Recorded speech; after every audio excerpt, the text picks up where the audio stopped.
Business start பண்றதுக்கு ஒரு courage இருந்தாலும், ஒரு ஐடியா இருந்தாலும், அந்த பிசினஸ் சக்சஸ் பண்ணி க்ரோ பண்ணி எடுத்துட்டு போறதுக்கு சில டூல்ஸை நம்ம அடாப்ட் பண்ணணும். பிசினஸ் மேனா ஆகணும் அப்படிங்கிறது something is an extraordinary desire actually.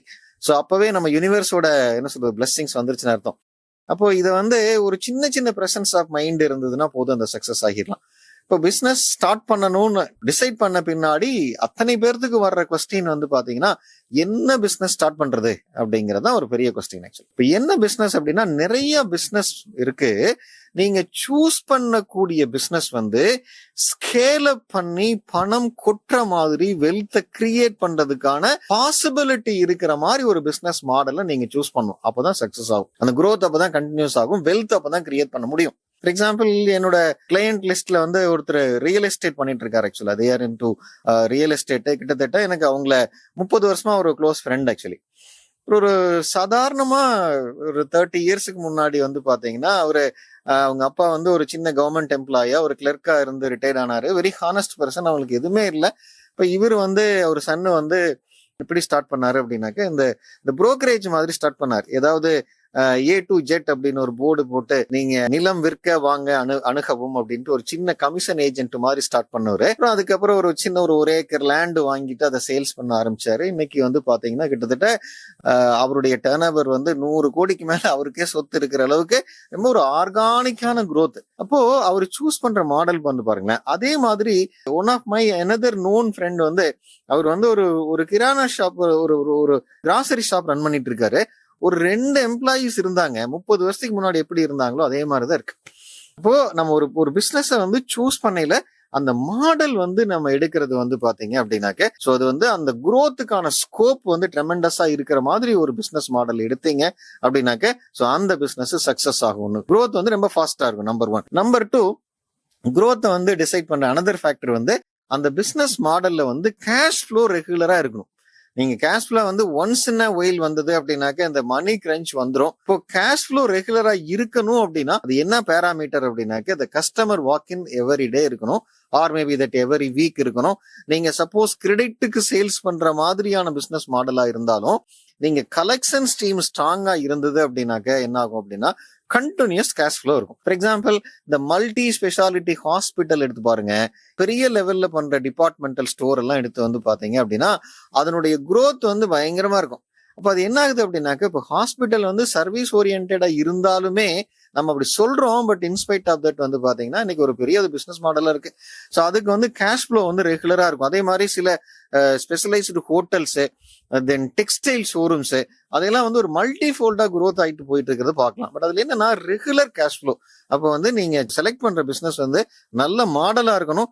Second பாத்தீங்கன்னா ரெகுலர் கேஷ் ஃப்ளோ இருக்கிற மாதிரி ஒரு பிசினஸ் இருக்கணும். நம்பர் 2. நம்பர் 3 பாத்தீங்க அப்படின்னா, அதாவது நம்ம ஒரு கிரிக்கெட் லவர்னு வச்சுக்கலாம், இல்ல ஒரு ஸ்போர்ட்ஸ் லவரா இருந்தீங்க அப்படின்னா, நீங்க ஒரு 2020 இல்ல ஒன் டே மேட்சோ ஒரு வின் பண்ணி கண்டினியூஸா ஒரு சாம்பியனா இருக்கணும் அப்படின்னா, அது எது டிசைட் பண்ணது அப்படின்னாக்க, அந்த பிளேயர்ஸ், அந்த 11 பிளேயர்ஸுக்கு இருக்கிற அந்த எபிலிட்டி, அந்த ஃபிட்னஸ், அதுதான் டிசைட் பண்ணுது. அதே மாதிரி ஒரு பிசினஸ் ஆர்கனைசேஷன்ல நமக்கு இருக்கிற அந்த managers, leaders, second level people and bottom level people, staff people, line people, so அவங்க எல்லாமே ஒரு எக்ஸ்ட்ராடினரி டீமா இருந்தாங்க அப்படின்னா, நீங்க ஒரு ஸ்ட்ராங்கான டீமை பில்ட் பண்ணீங்க அப்படின்னாக்க, சோ இவங்க என்ன பண்ணுவாங்க அப்படின்னாக்க, அவங்களுக்கு ஒரு எப்பவுமே ஒரு growth பெர்ஸ்பெக்டிவ் இருக்கும், ஒரு growth மைண்ட் செட் இருக்கும். சோ அது பாத்தீங்கன்னா அவங்க பிசினஸ் கண்டினியூஸா எடுத்துட்டு போயிருவாங்க. நம்பர் 3.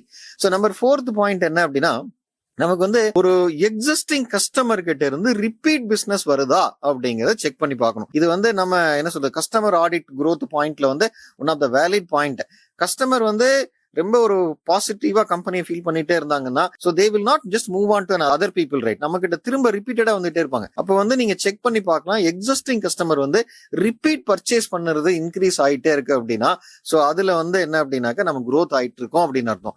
அப்படி இல்ல, பட்டர்ஃபிளை மாதிரி இருக்கு, ஒரு டைம் வந்துட்டாங்கன்னா அவங்க போயிடுறாங்க, திரும்ப வர்றதில்ல, வேற எங்காவது போயிடுறாங்க அப்படின்னா, நீங்க என்னன்னா இம்மீடியட்லி ஒரு R&D டிபார்ட்மெண்ட்டை ஃபார்ம் பண்ணி ஒரு 2 பேர்கிட்ட பேசி just go and talk to that customers, அவங்க கிட்ட ஒரு ஃபீட்பேக் எடுத்துட்டு ஏரியா ஆஃப் இம்ப்ரூவ்மெண்ட் ஐடென்டிஃபை பண்ணி நீங்க கரெக்ட் பண்ணீங்க அப்படின்னாக்க, சோ கண்டிப்பா அதை கரெக்ட் பண்ணிட்டு அந்த ரிப்பீட்டடா கஸ்டமரை நம்ம இன்க்ரீஸ் பண்ண முடியும். ஒரு எக்ஸிஸ்டிங் கஸ்டமரை சர்வ் பண்றது மட்டும் இல்லாம, பெஸ்டா பண்றது மட்டும் இல்லாம, ஒரு என்ன சொல்றது, ஒரு ஹண்டிங் டிபார்ட்மெண்ட் வேணும். ஹண்டிங் டிபார்ட்மெண்ட் அப்படின்னா கஸ்டமர் அக்விசிஷன் டிபார்ட்மெண்ட் அப்படிங்கிறது வேணும். இருக்கணும். கஸ்டமர் அக்விசிஷன் டிபார்ட்மெண்ட் என்னன்னா அவங்களுடைய டியூட்டியே என்னன்னா, அதனுடைய வேலையே என்ன அப்படின்னாக்க, ஒரு நியூ கஸ்டமரை வாக்கின் கொண்டுட்டு வர்றது நம்ம எப்படி, சோ என்னென்ன மீன்ஸ் எல்லாம் பண்ணணும், என்னென்ன ப்ரமோட் பண்ணலாம், what strategies we can adapt அப்படிங்கறத பார்த்துட்டு வேரியஸ் செக்ஷன்ஸ்ல இருந்து நீங்க வந்து புது கஸ்டமர்ஸ் வந்து நீங்க வாக்கின் வந்துட்டே இருந்தாங்க அப்படின்னா அது என்ன பண்ணும் அப்படின்னாக்க, நம்மளுடைய சக்சஸ் வந்து சேல்ஸ் இம்ப்ரூவ் ஆயிட்டே போகும். சேல்ஸ் இம்ப்ரூவ் ஆகுனா சக்சஸ் பக்காவா வந்துட்டே இருக்கும். இது எல்லாமே இருந்தாலும் இந்த பிசினஸ் ப்ரொமோஷன் அப்படிங்கறத நம்ம கண்டினியூஸா பண்ணிட்டே இருக்கணும். இப்போ நம்ம நிறைய பேர் ரிலையாகி போயிட்டு இருக்கிறது வந்து ஆன்லைன் கேம்பெயின். ஆக்சுவலா ஆன்லைன் கேம்பெயின் இருந்தாலுமே நம்ம ஆஃப்லைன் அப்படிங்கிறது ஸ்டில் பவர்ஃபுல்லா தான் இருக்கு. நம்ம என்ன பண்ணலாம் அப்படின்னாக்க, நீங்க ஏதாவது ரோட் ஷோஸ் மாதிரி பண்ணலாம், சோசியல் ரெஸ்பான்சிபிலிட்டிஸ் பார்ட்டிசிபேட் பண்ணலாம், ட்ரேட் ஃபேர் அந்த மாதிரி இதுல பார்ட்டிசிபேட் பண்ணி, ஸோ ஆஃப்லைன் ப்ரமோஷன்ஸ்லயும் வந்து ஒரு இம்பார்ட்டன்ஸை, ஒரு இம்பாக்டை வந்து நம்ம கண்டினியூஸா கிரியேட் பண்ணணும். ரைட். ஸோ இதை எல்லாத்துக்கும் மேல வந்து பாத்தீங்க அப்படின்னா, நான் அடிக்கடி சொல்றது satisfied customers are best customer அப்படின்ட்டு. ஸோ கஸ்டமர் எக்ஸ்பீரியன்ஸ் அப்படிங்கிறது ஒரு பவர்ஃபுல் பாயிண்ட்.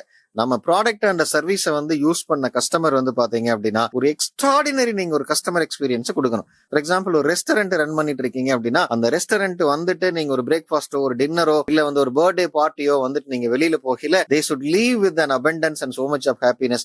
அது என்ன ஆகும் அப்படின்னாக்க, ஒரு 10 பேருக்கு ஸ்ப்ரெட் பண்ணுவாங்க. அது வந்து ஆட்டோமேட்டிக்கா பிசினஸ் க்ரோத் ஆயிரும். அட் லாஸ்ட் வந்து இந்த எல்லா பாயிண்ட்டுமே நமக்கு இருந்தாலும், இப்போ இருக்கிற காம்படிட்டிவ் வேர்ல்டுல வந்து நீங்க கஸ்டமர் டிஃபரன்சியேஷன் அப்படிங்கிறது என்ன அப்படின்னாக்க, ஸோ கிரியேட்டிங் பிராண்ட்.